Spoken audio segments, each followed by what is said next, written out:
Good afternoon, everyone. I'm Kal Raustiala, director of the UCLA Burkle Center for International Relations, and I'm going to be co-hosting, moderating this special emergency webinar that we are running together jointly between the Burkle Center and the Nazarian Center for Israel Studies about the situation in the Middle East. We have two fantastic panelists to discuss. Dov Waxman, the director of the Nazarian Center, an expert on the region, the conflict in particular.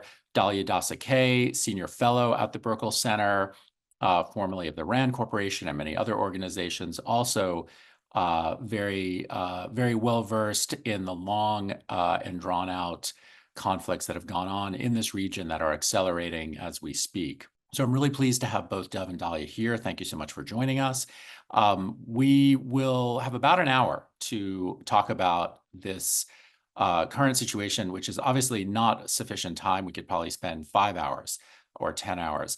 But in an hour, I'm hopeful that we'll be able to get through some of the most important issues. I imagine we may be doing this again in the future. There will be time at the end of the hour for questions from all of you. I know we have many people tuning into this. Please submit questions through the Q&A feature. We have quite a few people on this, so of course I cannot guarantee that I will get to your questions, but I'm sure that many good questions will come in, and I will pose those to Dov and to Dalia. So with that, let's get started. So Dov, I thought maybe we could begin with you, just assessing the situation. You know, as we're on right now on Tuesday afternoon, Los Angeles time. There's, intense fighting has been going on, increasing conflict in the north of Israel, in the south of Lebanon with Hezbollah. How did we get here, Dov? And what do you anticipate? I know it's always dangerous to be thinking about what's happening in the coming weeks, let alone days. But what do you see occurring in the near future? And how do you understand how we got to this situation today? Okay, well, thank you, Kal. I remember it was, I think, about a year ago, the three of us were doing another emergency webinar as the war in Gaza was just beginning, and I could not have hoped or dreamt, rather, or dreaded that a year later we'll be doing another emergency webinar with Israel involved, not in just one war that is still going on in the Gaza Strip, but now in another war and potentially about to enter a third as well. It's really a situation that, my worst nightmares I wouldn't have believed would be possible, but here we are. So how did we get here? Obviously, when it comes to how did we answering these questions about Israel and its conflicts, you can go back endlessly in time, right? We could go back to the invasion of Lebanon in 1982 and the formation of Hezbollah in those years of Israel's occupation. We could go to the long kind of insurgency war that Hezbollah fought with Israel. So, wherever we kind of choose the starting point is somewhat telling. But I do think it's the appropriate starting point for this current war between Israel and Hezbollah is actually exactly a year ago today, October the 8th.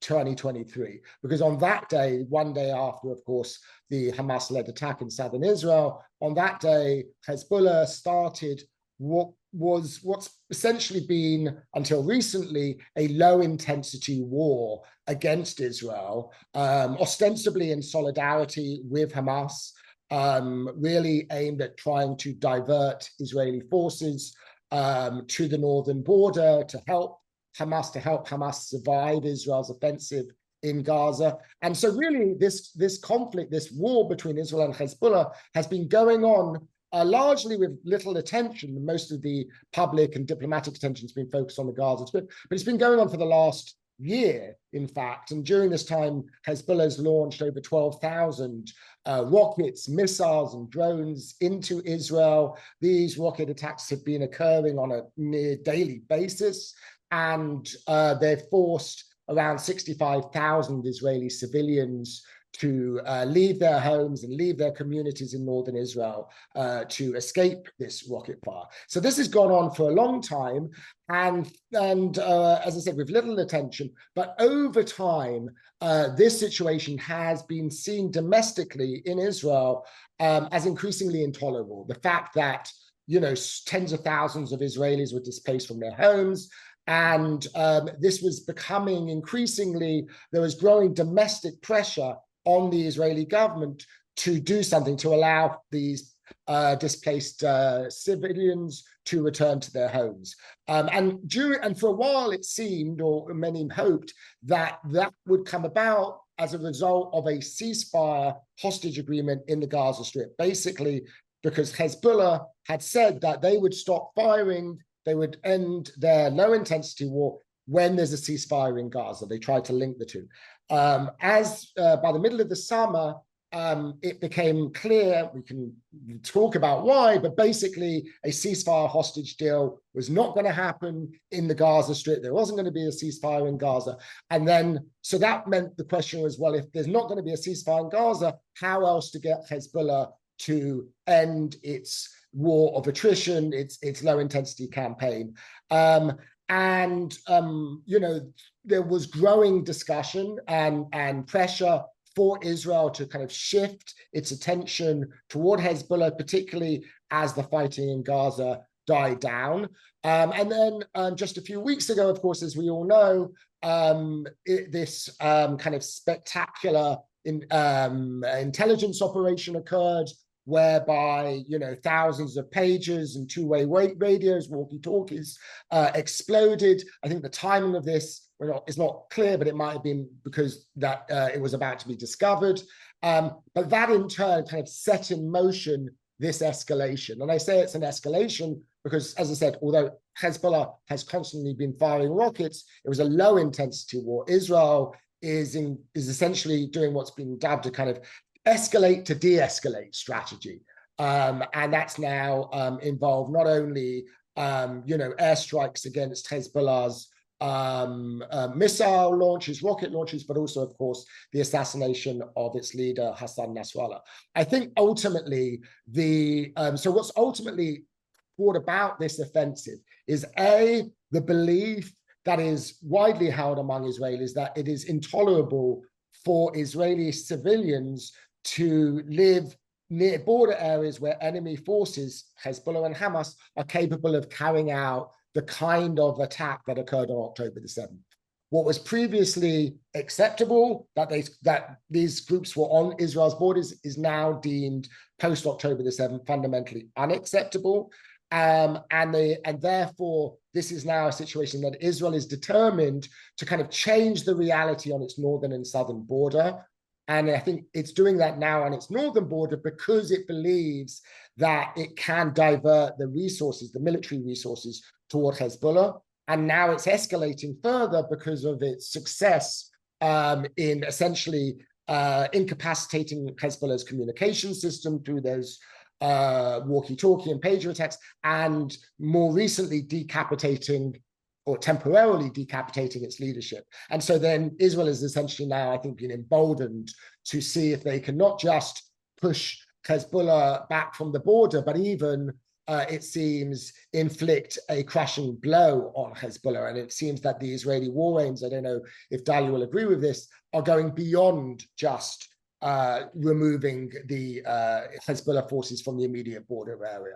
Where this is going to go, I think it depends on whether Israel keeps its goals limited to this border area and keeps its forces limited to that area to kind of clear out that area from of these elite Radwan forces of Hezbollah troops and its underground bunkers and weapons stockpiles. If it goes beyond that, if there's this temptation, which I think, given history, is reason to believe it will happen because it's happened in the past, and tries to actually deal a greater blow to Hezbollah and go further, I think there's a real danger that Israel will once again find itself bogged down in the Lebanese mud, in a quagmire, and will find itself fighting 2 long wars of attrition in both Gaza and in Lebanon.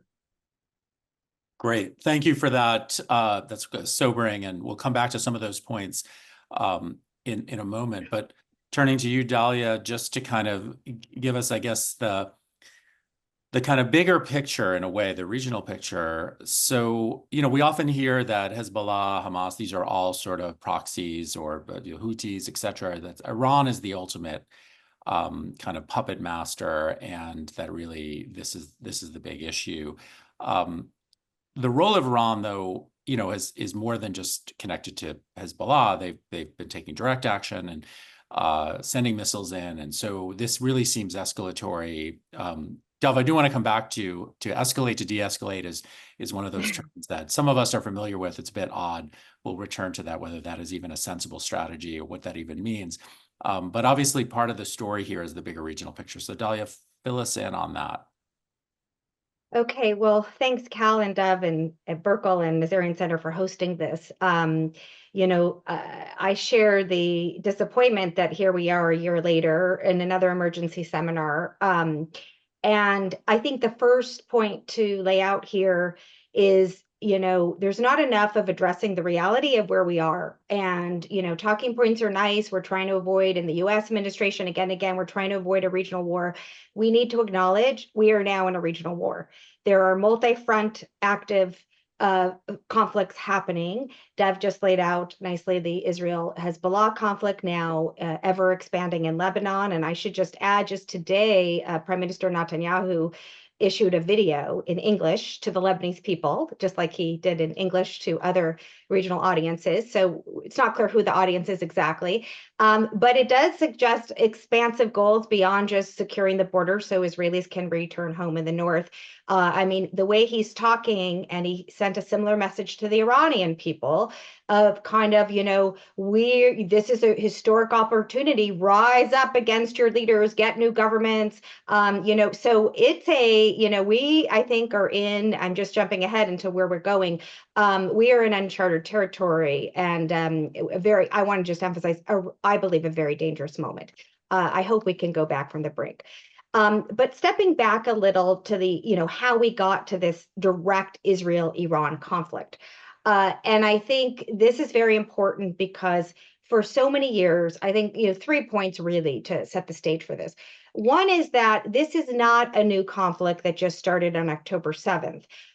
Israel and Iran have been fighting, but in a so-called shadow war. So sabotage, assassinations, behind the scenes, cyber attacks in the maritime arena, in nuclear facilities, et cetera. This has been going on for years, over a decade or more.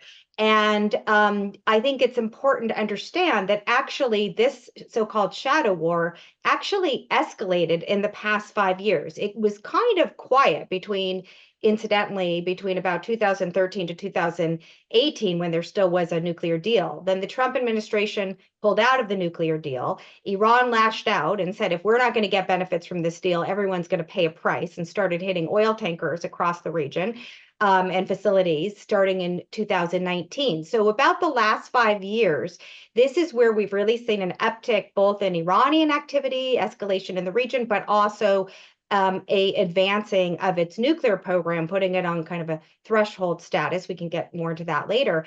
But at the same time, we've seen Israel really increase its targeting of Iran, not just munition sites and weapons transfers going through Syria or Lebanon, but actually killing IRGC commanders in very large numbers. They've been doing this over a number of years. And we should also mention a context of Hezbollah.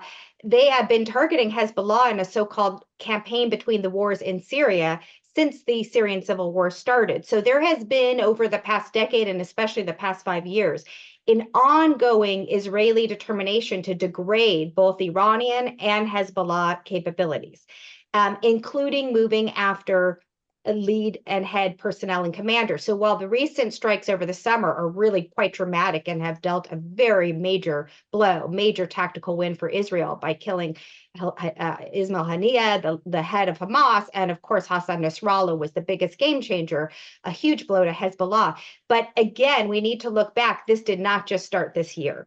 Now, the second point is, once we had October 7th, those horrific attacks, and now the horrific catastrophic war that has ensued since, This has actually created an environment that has not kind of made Israel step back and think, or Hezbollah or Iran for that matter, step back and think, okay, maybe we should step back from the, and calm things down a little bit, given this big front it opened up. And early in the war, I wrote a piece on this about the risk of regional war from day one. But the hope early on was that all parties did not want region-wide war, that there would be reasons for caution and their war. Hezbollah had a lot going on at home. Iran wasn't interested in a fight with the US. So while Hamas had hoped that everyone would join the big fight, they didn't join to the extent Hamas would have liked. So Hezbollah did start attacks, as Dev said, on Israel on October 8th, but more or less stayed in terms of the rules of the game in the border area. Israel more or less did the same. But as the war continued and grinded on, the attacks expanded. Israel started attacking deeper into Lebanon. They started assassinating high-level political operatives from Hamas and Hezbollah. They went as far as Beirut. Hezbollah started moving deeper into Israel with bolder attacks. So this thing was kind of, I don't want to say the writing was on the wall, nothing's inevitable, but we were heading down an escalatory path from the beginning of this war, and that is where we basically, unfortunately, are today. And part of the psyche in Israel that's really, I think, supported this notion that we have to keep going is that there is a sense after October 7th, I think Dev captured this, that, we're not going to just be able to live with and contain threats on our borders. That's what we did with Hamas, and look what we got on the 7th. So the thinking, increasingly, not just by Prime Minister Netanyahu and his very extremist government, but really across the spectrum in Israel, there is a lot of support for taking on Hezbollah directly, taking on Iran increasingly, because the feeling is, to use Naftali Bennett, the former prime minister and opposition, one of the opposition heads, you got to strike the head. He calls it the head of the octopus, right? The tentacles are all these proxies, and Iran is the head. So there is a lot of support for doing this, because the idea is we can't just live with these threats anymore. And the final thing I would say about timing, and that's the hardest. Why now? Because we know from very early in the Gaza war that Defense Minister Gallant actually wanted to attack in Lebanon. He wanted to open a second front in the very first week of the Gaza war. He was overruled. The establishment, the political leaders decided, let's focus on Gaza for the time being. But again, over the past year, Israel has targeted and assassinated hundreds of Hezbollah operatives. So they were not just lying low, waiting to move north.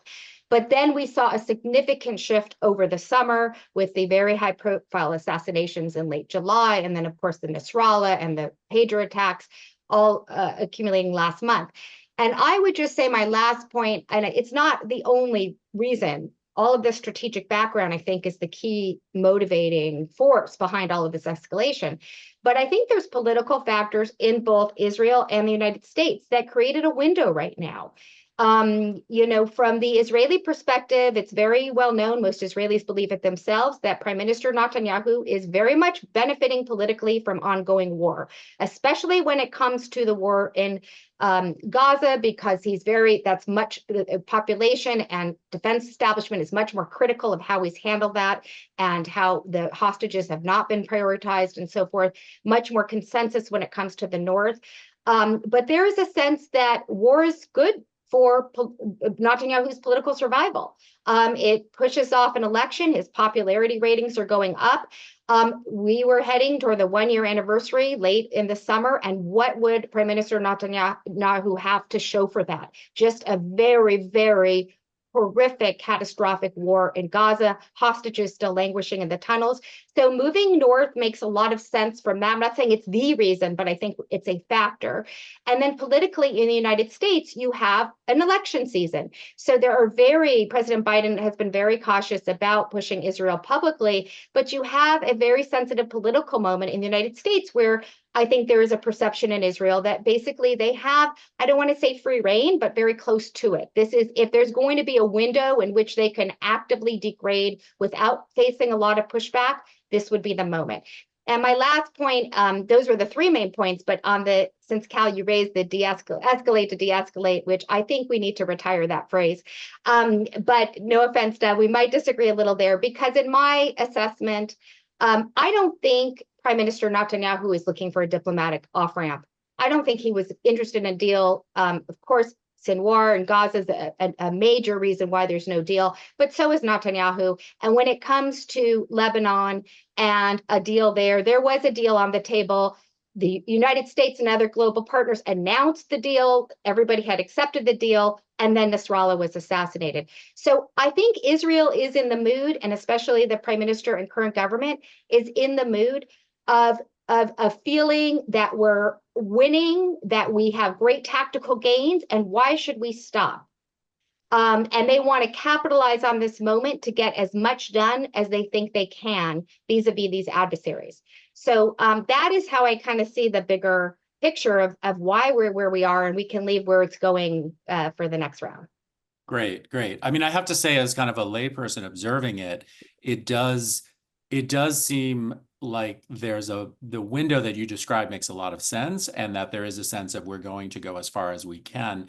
The question, of course, which has cropped up many times in the American press, certainly, but elsewhere as well, is what is the ultimate strategic aim here of the Israeli government, whether it's with regard to Gaza or now with regard to this wider conflict that seems to be growing. So I guess just to go for a second back to Dalia with the metaphor you brought up from Naftali Bennett of the octopus, is it really possible to strike the head of the octopus? Is that actually a realistic thing to do, putting aside the what is the ultimate strategy, but just can you do that, and what would that look like?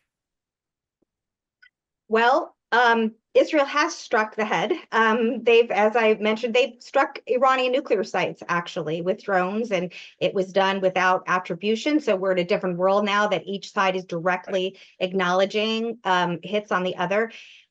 Israel just took a very, very serious hit. There was no damage and luckily no casualties. But on October 1st, this was the second direct Iranian missile attack on Israel directly and openly. That's a big deal. So even if casualties and damage is limited, we should not underestimate what a big deal. This is a massive attack. The Iranians were aiming to kill and to harm. And yes, the attacks were calibrated. There's a distinction between the attack in April. The April attack was an Iranian retaliation for another one of these kind of Israel kind of upping the ante. They hit a diplomat, what the Iranians viewed as a diplomatic consular facility in Damascus, killed a very senior commander who in fact worked very closely with Nasrallah operating in Lebanon. And that led the Iranians to say, okay, enough is enough. They called it change the equation and restore deterrence. So everybody was quite surprised because usually the Iranians use their proxies, use these, non-state militia forces to keep the conflict out of Iran. So it was very surprising, and Iran is taking a good amount of risk-taking themselves by launching a direct attack. And that conflict was contained. It was a different moment where Israel was not fully turned to the north yet. They were still dealing with Gaza, and there was still a sense of let's respond. And Israel did respond, but it was calibrated. It attacked a military site close to a nuclear facility, but not on a nuclear facility. Everybody kind of said we won, called it the day, and that round was closed. And the U.S. is very, very supportive of trying to contain, rightly so, these kinds of incidents. So we got through the April episode, but that already set the precedent to this current round that we're in. And so on October 1st, when Iran retaliated again directly for the Haniya killing, Nasrallah killing, and some killings of other senior commanders, a lot of people thought, okay, no, they're not going to do it directly. They're going to keep using their proxies. They did it directly. So they are really challenging Israel. So I think at this point, given the track record and given what Israel just faced, they are going to respond directly and openly as well. The real question when they hit the so-called head of the octopus is, what part of the head are they hitting? And are they going for, let's knock this regime out? Do they think they can do that? Netanyahu's messaging is suggesting they're hoping the people do that, but they want to just kind of stir the pot. If they wanted to do that, they would go after political leaders in Iran, government targets. That would be extremely risky. But, honestly, we're in a world of anything's possible. They could go for nuclear facilities. That's something the Americans very much do not want. That would be, all of these things would be sure to prompt a then follow on Iranian retaliation, and then we're in a very vicious cycle. What is hoped right now is that the hit on Iran, the retaliation, will be most likely greater than what we had in April. But it will be, especially with Hezbollah degraded and Israel not facing that deterrent anymore. But the hope is that it will be limited to military targets, ballistic missile launchers, targeted to personnel who were involved in this attack on Israel. That would be viewed as proportionate. And that maybe that would be enough for everyone to once again said, we made our point and walk away, and let's just keep this at the miserable multi-front war that doesn't include Israel-Iran, because let's not forget, it's still a very dismal situation, even if we don't have direct Israel-Iran conflict. So that's the best case scenario. That's kind of how bad things are right now. And, getting to your point on strategy, I think that's the big concern. In Gaza, there's never been a strategy. We have no idea what the so-called day after is. What are the ultimate goals? Is Israel moving back to reoccupation? It certainly looks that way in terms of, it may not be the intention, but in terms of how things are panning out, unfortunately. In the north, obviously, the most concrete goal is getting Israelis back to their homes. That's very clear. But as Dov said, the goals continue to expand, and we have a record in Lebanon, a very, very fraught history. So where once you're in, and Israel decided to go in on the ground and is already taking casualties. So while Hezbollah and Iran have taken very tough hits, the story is not over, and they can still inflict a lot of damage, and there's a lot more that can come. So I think, that's where we're headed. I'm hoping for the best of the worst case scenario is how I would put it. Dov, do you want to elaborate on that at all, or yeah? Well, I just one point I want to make when we talk about Israel is, it obviously is a shorthand, right? We're talking about Israel as if it's a single actor. But actually, Netanyahu's policies and Netanyahu's plans have never been entirely in sync with the security military establishment in Israel. And so, as Dalia mentioned, I mean, there was within the upper echelons in Defense Minister Yoav Gallant and others in the immediate aftermath of the October 7th attack last year, were pushing for Israel to go on the offensive against Hezbollah, because they've spent, 16, 17 years preparing for such an offensive after the last war against Hezbollah ended at what was then perceived in a kind of failure for Israel in 2006. So that's the war that the Israeli military has been trained and prepared to fight, not the war against Hamas. Not the war in the Gaza. They didn't have a plan for that. They were taken by surprise. And that's the war that they've been pushing for and hoping to fight since October the 8th. And Netanyahu, on the other hand, has not actually wanted that. And Netanyahu has actually generally ignored that and focused on Gaza, again, ignoring the advice, though, of his generals and of the security establishment that you did need a strategy, that you did need a plan. So I would say it's not Israel that doesn't have a strategy, it's Netanyahu, and it's not that he doesn't, he deliberately doesn't want one, because his strategy is to stay in office, and the way to do that is to avoid a ceasefire. If he'd have agreed to, and it does, I think this needs to be said, if he had agreed to the deal that was on the table, in July, the deal that President Biden announced, in the United Nations, and that many people, including many members of Israel's military and security establishment, favored at the time, including his own defense minister, Yoav Gallant, that was a deal that would have not only led to at least the female hostages, the civilian hostages, the children, the elderly, the infirm coming home. It would have brought at least a lengthy ceasefire in the Gaza Strip. It would have also brought about a ceasefire between Israel and Hezbollah. It was Netanyahu's rejection of that deal, and we can get into the reasons why. It was his rejection of that deal because his imposition of new terms that scuttled that deal. And therefore, without the possibility of a ceasefire in Gaza, therefore ending the conflict with Hezbollah, the only option then, since the ceasefire, was to try to force Hezbollah to accept a separate ceasefire. That is what the Israeli military, I believe, is seeking. That is the escalate to de-escalate strategy. In other words, they believe that if you're going to you need to force Hezbollah to accept this deal, a ceasefire, and the way to do that is to add on military pressure.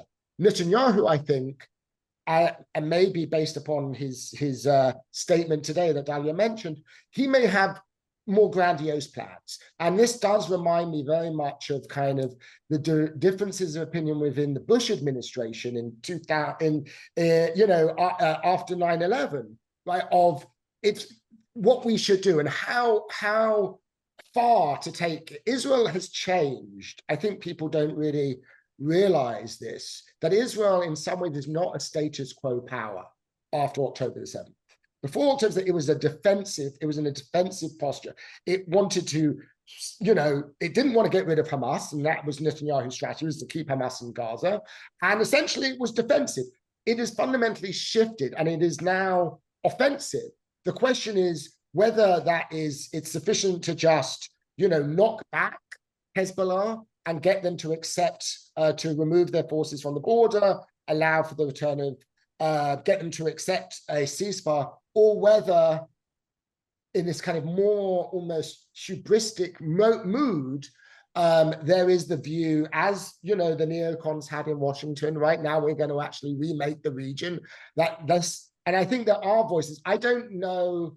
I think Netanyahu, so the question is, where is Netanyahu? Is he in the kind of more cautious Israeli military establishment camp, which I don't think wants to, they know full well what happened in Lebanon. They were there for many years. I don't think they want a long engagement in Lebanon.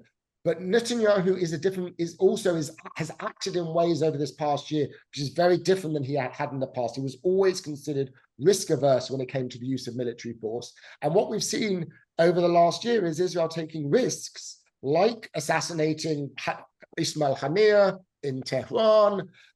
Even the strike that Dalia mentioned in Damascus was something that they wouldn't have done before, taking much greater risks.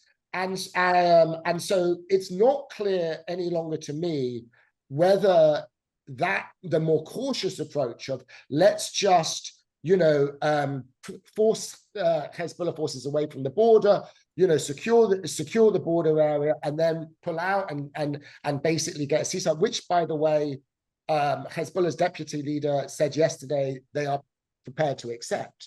So if Israel wants a ceasefire, wants Hezbollah to force ceasefire, they may have already done enough to get that. But it's not clear to me whether Israel now, encouraged by its stunning kind of tactical successes, is going to accept a yes, and whether it actually wants to change the reality in Lebanon. Yeah. Very helpful. Dalia, you want to jump in on that? I think that's a great analysis. And I think such an important point of there's no one Israel. Absolutely. The tension, especially when it comes to how Gaza was handled, the initial failure, the failure to deal with the failure, the lack of accountability, the anger is so great in the defense and security establishment at this political leadership, at Netanyahu. But when it comes to the North, I think there is much more consensus. I do agree that, there is probably more caution on the defense and security side in terms of really spelling out what are the objectives. We've seen this movie before. We've gone into Lebanon. They went in 1982 and they didn't leave till 18 years later when Ehud Barak, prime minister in 2000, finally withdrew Israeli forces. And I don't know, I think it was something like 900 Israeli soldiers were. It was a costly war and costly to the Lebanese, needless to say, as well. And now you already have tremendous humanitarian toll. I think it's over 1 million Lebanese displaced. The population's 5 million people. So, and this is in week 2 or week 1. This is bad. This is very, very worrying.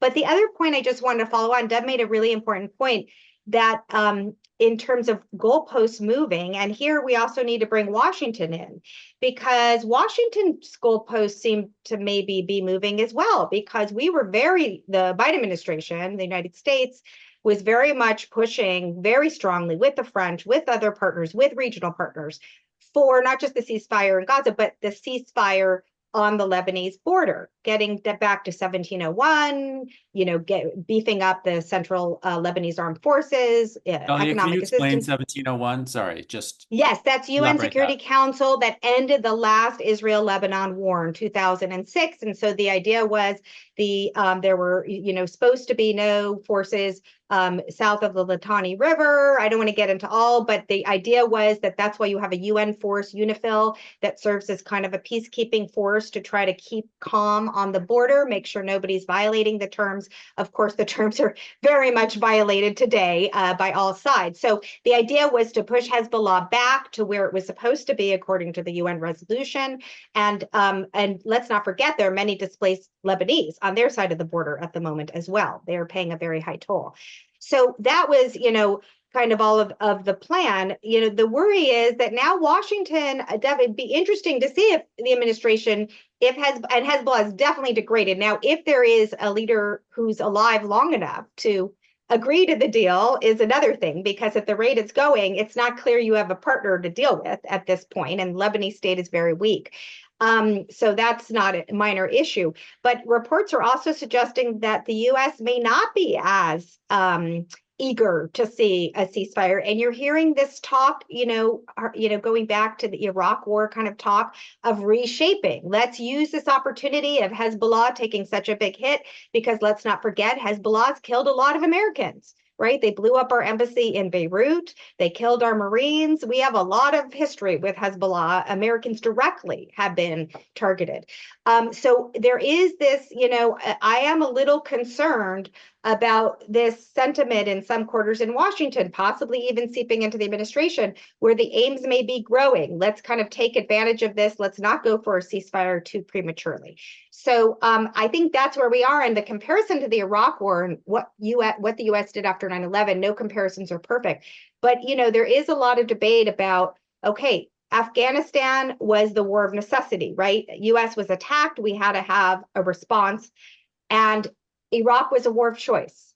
And I'm not saying that the North and Hezbollah is a war of choice. Israel, this is a serious, dire threat for Israel, right? Its northern population is displaced. It's getting missile attacks to this day, even with the diminished Hezbollah. It's continuing to have attacks in Haifa, way past the border. But one could argue, given a ceasefire was on the table and there were other ways to deal with this border, loosely termed, this was a decision to go up north. This wasn't the same urgent necessity that responding in Gaza and dealing with Hamas was at the initial outset of this war. So it is interesting comparisons, and God forbid that the trajectory goes where the U.S. went and how much catastrophe unfolded after 2003. That would be a real I think, tragedy for the entire region. So hopefully we're not there yet, but I think, Dev, it's a good point that you raised. So I'll go out and eliminate. I will say that I think what is the case. That is the case. That I think there is this view, and I think actually, the U.S. The Biden administration, which itself isn't really unitary, is shifting on this. I think what it comes down to is how you view stability in the region, right? The President Biden and others have spent the last year tried to de-escalate the situation, prevent regional war, and maintain stability. There is a camp. And it includes some Democrats and many Republicans, but not all. It's not a partisan thing. There is a camp that says the stability of that President Biden has been trying to preserve, largely unsuccessfully, over the last year, is one in which Iran has been gradually increasing its power since the US invasion of Iraq. So for the last 2 decades, Iranian influence has been growing. Iran's proxies have been, it's increasingly in control, or I think it's a bit oversimplified, this analysis, but basically the view is that, it effectively kind of controls the Iraqi government. It has effective control in Lebanon. It has a very great influence in Syria, in Yemen now with the Houthis. And so that's the stability that Biden has been trying to preserve, the stability of one where the United States is being forced out of the backwards, and Iran and and by extension Russia is kind of increasing. So those who have that view, basically, I think stability is not what they're cherishing, what they're prizing. And so, yes, escalation from their point of view, just as I said, just as the invasion of Iraq, that's the similarity. Like, do you think it's better to preserve the regional order, right, because it works in your interest, or do you think that actually, you know, when you've got the upper hand, as Israel believes it has now against Hezbollah and Iran, which it does, you should press your advantage and really try to achieve lasting regional change. I'm kind of in Dalia's camp. I think that while that is nice in theory, not to mention the fact that it obviously involves, you know, upending countless people's lives and many innocent people dying, but it also generally doesn't work out. And these kind of dreams of new regional orders, certainly in the Middle East, tend to flounder and be immensely costly. But I think that's where we are. And I think the debate in Washington is, as I said, it is not simply, you know, Democrats versus Republicans. It's kind of like, you know, one of those debates of how you see the region. And there are those who have, for many years, essentially kind of chaffed at what they've seen as the US's overly cautious approach.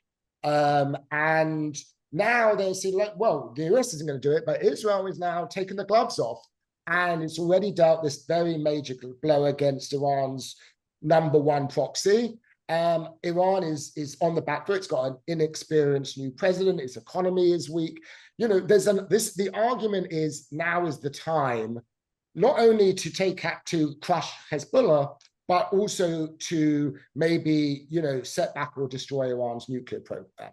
Now, I happen to think this is immensely risky and it could, you know, could be an absolute disaster. But I do think, yeah, that is where the debate is. And each passing day influences, you know, the kind of how this debate will unfold, I think. I mean, it's just going to take one massive errant missile strike in Beirut, for example, you know, the kind of thing that's happening, and that will change the debate yet again. Right now, it does seem, though, I agree with Dalia, that certainly that the Biden administration is abandoning the call for a ceasefire. It's given up on that, recognizing basically that Israel's not going to accept a ceasefire when it believes it has Hezbollah on the ropes. Yeah, very sobering. Let me take the opportunity to kind of piggyback on that. There's a bunch of questions that have come in. We have about 15 minutes left. And just on the United States, since we're talking about that, that's obviously crucially important. There's two questions, good questions that have come in about the U.S. So I'm just gonna toggle to that. And the first, and kind of present them as a pair. So the first is the buildup of American forces in the region encouraging Israel to be more aggressive in its confrontation with Hezbollah? And I suppose you could say the same about Iran. So, so maybe amend that. So, you know, is this somehow creating a sort of, you know, moral hazard, or, you know, creating the opportunity for Israel to do even more? And then in addition, what about the U.S. election? So, you know, we're a month out, less. And, you know, we know that, you know, whether it's a Trump administration or a Harris administration, the U.S. Interests with regard to Iran are probably not going to massively change. But there will be some differences. And the sheer fact of the election and the uncertainty it creates may have a kind of expansive effect on the suite of choices that Israel, as well as Iran and others, can take. So this is to both of you, how do you see the election playing out in the coming weeks with regard to escalation? Well, I can take that Go ahead. I can take the election one. I can let Dov take the other one. All I would say on U.S. forces is it's a very, very big factor in terms of American vulnerability and why we worry so much about escalation, because American forces pay the price, and that's not hypothetical. American forces in Iraq in particular are quite vulnerable to attacks from militia forces supported by Iran. So this is a huge concern for the United States in terms of its exposure. But I think, as I said in my outset of remarks, just to interject on that. I mean, that is one of the reasons that let's say the restraint camp of American foreign policy often says, why do we have this giant footprint in the Middle East? What is really our interest as Yeah. the United States with Yeah. regional stability? Of course, we're always interested in stability in the world, but we're Yeah. putting a huge footprint down. Yeah. And we're Yeah. creating what was during the Cold War considered a kind of tripwire effect, where if Yeah. those American troops are killed, attacked, deliberately or not, that's going to create momentum that we can't stop. And that's one of the very reasons we shouldn't be doing it to the level. Yeah. Do Yeah. you see that as a real risk, or how do you view that? Yeah, it's always a risk. You also have to couple that with what are you gaining in terms of assuring partners and trying to prevent other bad things from happening, counterterrorism missions. There should be a very serious debate. I think sometimes it's not very nuanced. It's all in or all out. It's how we're in, where we're in what form, and we need a more serious debate. But that's another really large question. But just on the political side, and I don't like to get too into the politics, although I'm not at RAND anymore, and thank goodness for places like RAND, we need nonpartisan institutions. But I do think this is less my opinion than I think the perception. One could imagine that Prime Minister Netanyahu is not shy about who he prefers to be the next US president. He has actively campaigned practically for Trump and has actively campaigned over the years, undermining Democratic administrations, including President Obama, and at every turn is seeking to embarrass President Biden. So it's pretty clear, despite official pronouncements of we support U.S. and the relationship's important. Netanyahu's quite a political actor, and it is not hard to imagine that he sees the U.S. position and the hands of the Biden administration and Vice President Harris, especially as a candidate for president, that their hands are tied, and therefore there is more ability to maneuver. And from a political perspective, it's not a bad hedging strategy from Netanyahu's perspective, because he knows he's not going to get pushback at the moment. If a Harris administration comes into office, they'll be upset at those blows. But at the end of the day, U.S.-Israel relations are very deeply rooted and unlikely to change drastically. And then if Trump comes in, he just gets a lot of, cheerleading, rah, rah, way to go. So from that perspective, it very much worries me. Either way, I think the forces are pushing toward Israel seeing very few limits. If there's going to be limits, it's going to be Israel's own security and defense establishment saying, wait a minute, what are we trying to achieve here? That's probably our best hope right now. Dov, any? Yeah, I agree with Dalia. It will certainly, on the domestic politics angle, certainly Netanyahu would want Trump to get to come back into office, believing he'd be given much freer hand. And, I think we'll have a measure of how much Netanyahu wants Trump in office by whether Israel decides to strike Iran's oil exporting facilities.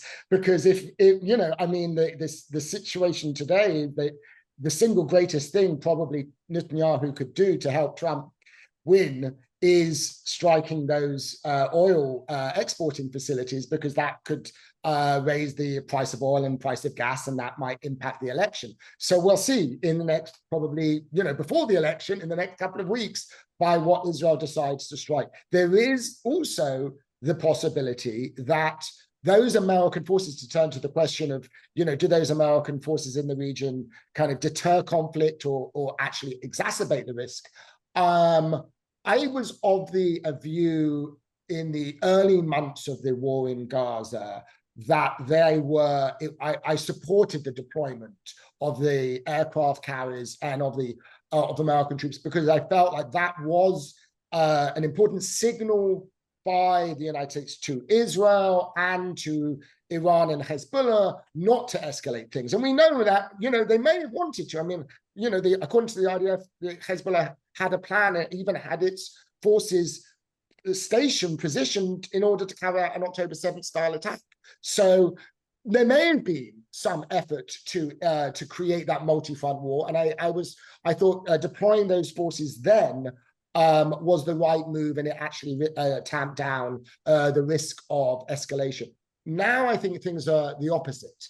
Right now, I actually think, it does embolden. It does at least give Netanyahu the knowledge that, if he does miscalculate, in Israel's strike, and either by striking, let's say, these oil facilities or major important sites, even military sites, that if that Iran is going to be very cautious in its retaliation because of the risk to that the United States might get involved.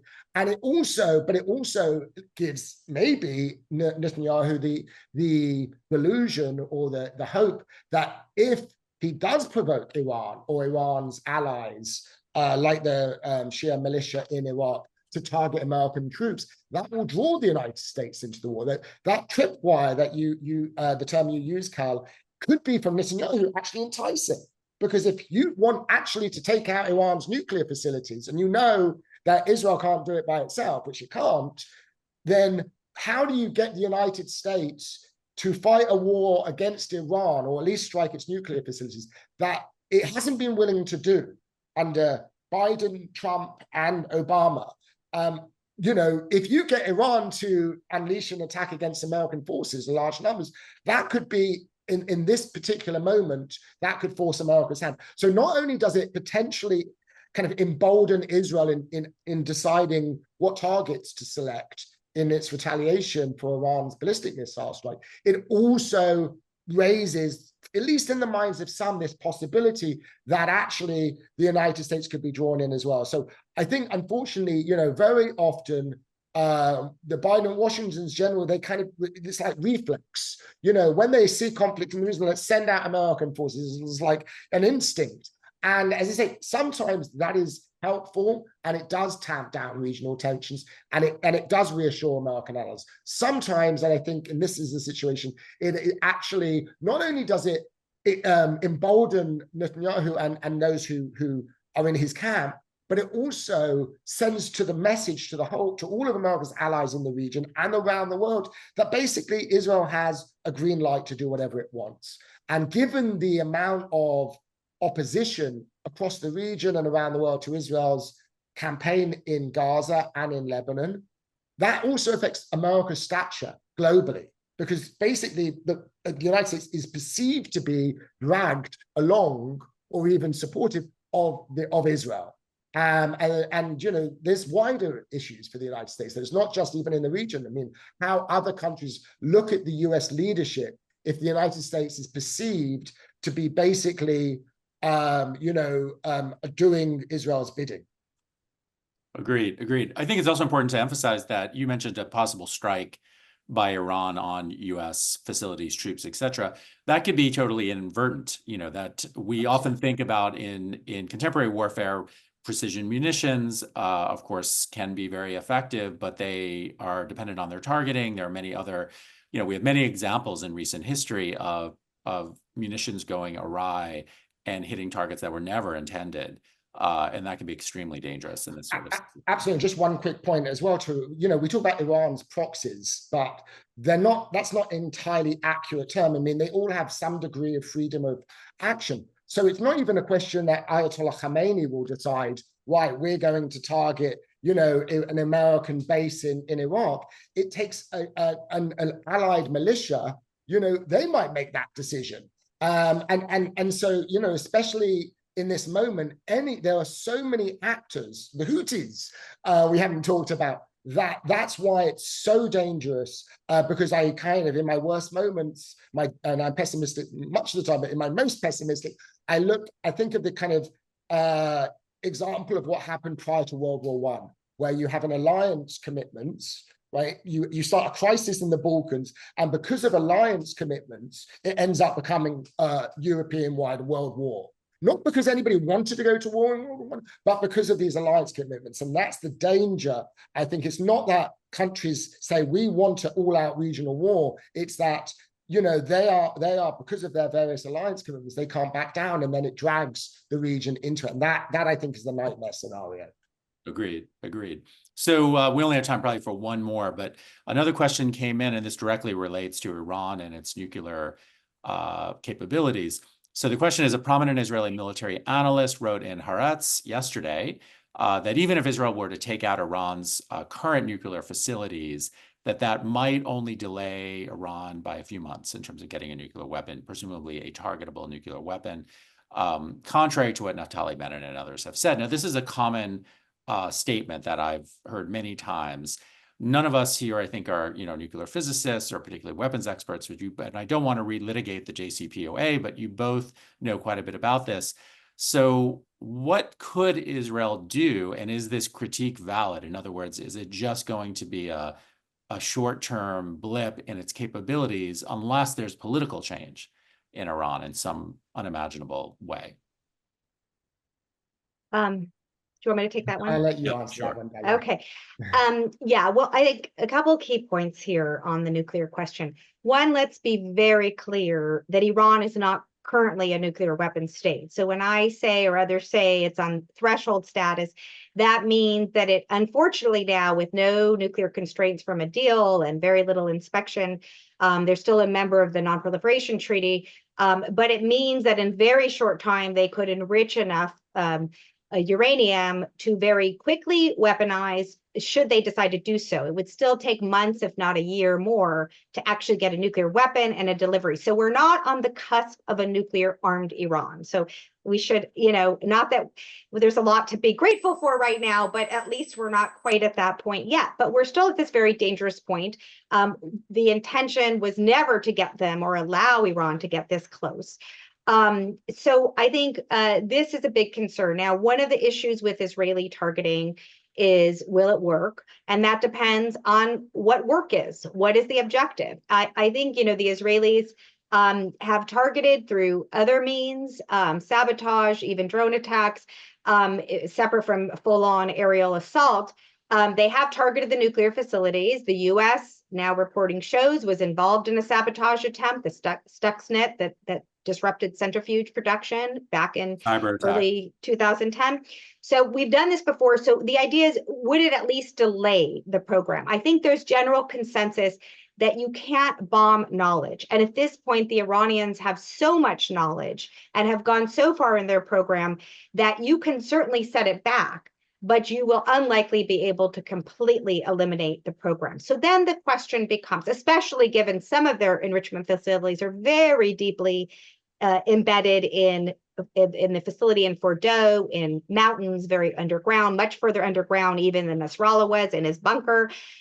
There is talk of Israel having an ability, if they use enough ammunition, to kind of collapse these underground facilities, lead to a lot of damage.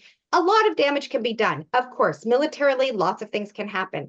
But then you have the question of to what effect, what are you getting for this? So you might buy some time, but then can it also lead to counterproductive outcomes, which would be maybe Iran being further motivated to try to weaponize its program and making it even harder to try to contain this diplomatically.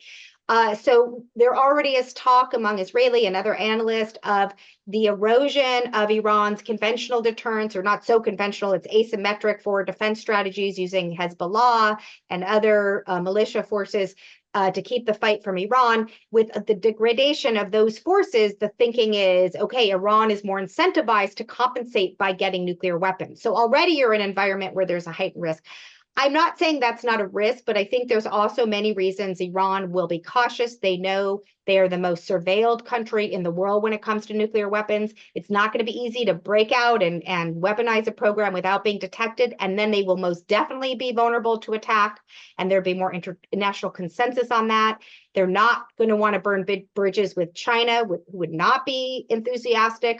Russia these days is another story. But there's costs for Iran for going that route. So I don't think we should look at all these things as inevitable. But again, an attack, I think, be careful what you wish for. It can lead to unpredictable consequences and not necessarily solve your problem. Great. Okay, that's a sobering point to end on, but unfortunately we do have to end. We're at the end of the hour. I really want to thank the both of you, always bringing very thoughtful and informed positions and opinions and explanations to these very, very trying issues. So I hope we can do this again at some point in the near future. We don't have as much occasion, but I fear we will. So I'm sure this is a to be continued situation. Thank you everyone for joining us. And again, we will continue to monitor these situations, and I imagine continue to provide the kind of analysis you saw today. Thanks, everyone. Thank you. Thank you, Kal. Yeah, Thanks. take care.